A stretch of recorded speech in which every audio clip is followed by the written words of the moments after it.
Been helping me since day one, whether it's with the mic or 23 years ago when I first made my way into the Roxbury Y and started playing with folks who are actually here today, and some who aren't with us today, but really just being here today, I'm so grateful because there's so many people here who are folks who contribute to No Books, No Ball, whether it's financial contributions or contributors with their time and their energy as coaches or whatever. And I'm here as I'm the beneficiary of all that contribution, and I'm just so grateful. And for me, really, as I mentioned, it's funny. It started 23 years ago, and it really was just about basketball for me at first. I'm not from Roxbury, but I'm from another part of the city, South Boston, that like Roxbury has a great deal of pride in its community, and for me it was, talking with Dad, my goal was go to college, be the first in my family ever to go to college, graduate from college, and go on to bigger and better things.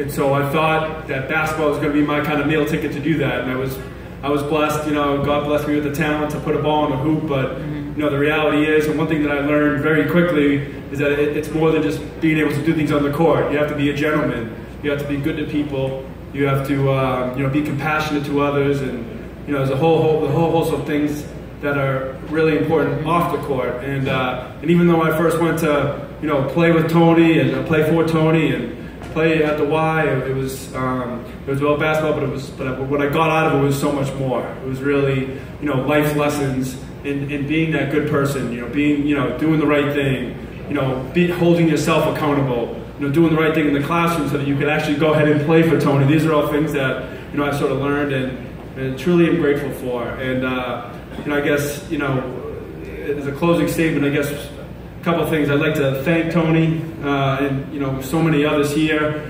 for their commitment, their service to the program, to help people like me and so many others. I feel like I'm just one person. There's hundreds and hundreds of people could be up here and sort of saying these words because they benefited so much, and I am truly grateful. So thank you, Tony, for that. And lastly, as the proud father, and my wife Mary, we have 3 boys of our own. I have a 4-year-old, a 2-year-old, and a 3-month-old, and so we're pretty busy these days chasing them around. But I encourage you all to continue to contribute your time and your donations, because it's my sincere hope that I can bring my 3 boys through the No Books, No Ball program, and for that next generation. And I'm truly looking forward to that. Thank you all again, really, from the bottom of my heart. Have a great rest of the night. And thank you, Tony.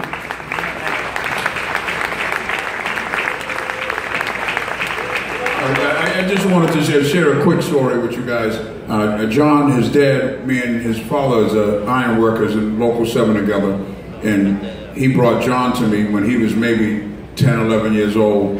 And we was playing at the Roxbury Y. And I remember one day when he first came over to Roxbury and brought him to the program, and he left him there. We was doing a drills and skills workout, and then his wife, his mother, called his father and said, "So how's the practice going? How's John going?" Now mind you, we're from, like he mentioned, we're from South Boston, we're from Roxbury, so we always think the worst of the demographics of the situation.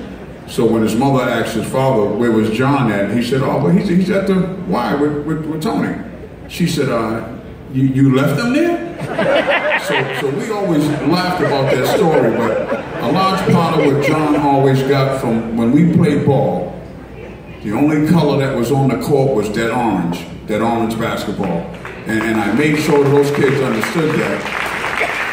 There was a few times that John may have gotten to a little scuffle with some of the teams that we may have been competing with, but when he seen that rally of teammates behind him, when it got a little challenging, he just had that much more confidence, not only to play, but to know that these guys, regardless of what color they are, they got my back.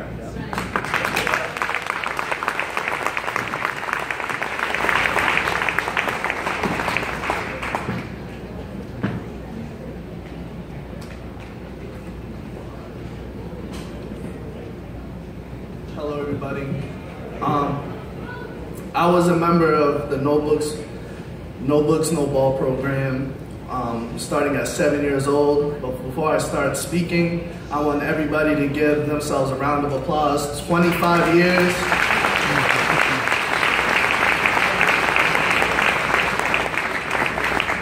Sorry, I'm not the best public speaker, but I'm a proud Roxbury resident. I've lived in Roxbury my whole life, all 23 years. I remember my father first brought me to the No Books, No Ball program. I was super nervous. If anybody remembers me from the Roxbury Y days, I was a terror on the court and off the court.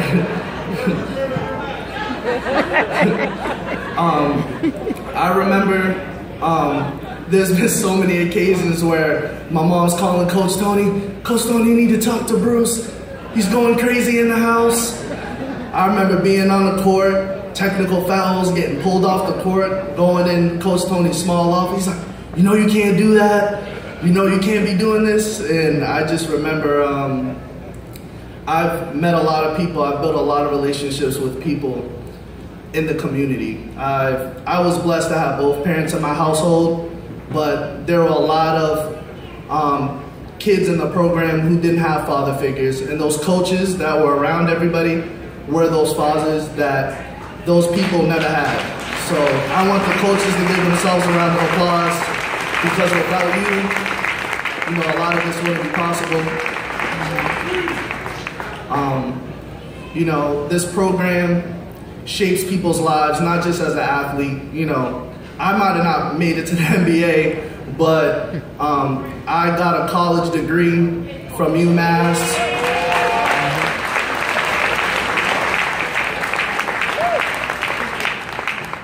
I plan on pursuing my law degree and hopefully get an MBA as well. So.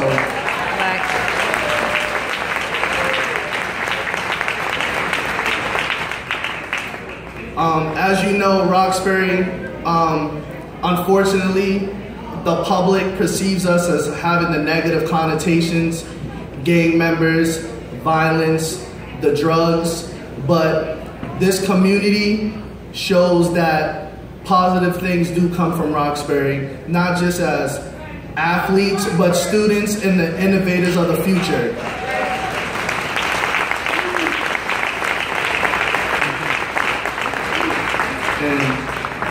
I feel the No Books, No Ball program has definitely shaped me to who I am as a person. I know without books I can't have fun. Maybe it's not basketball, but I know I have to do my studying before I can do anything that I want to do that's, fun related. I just feel that the No Books, No Ball program isn't just a program, but it's a staple in our community. And this is something that I hope will be around it definitely will be around for another 25, 50, and even 100 years. I thank everybody in this room, and I love you all. Thank you so much.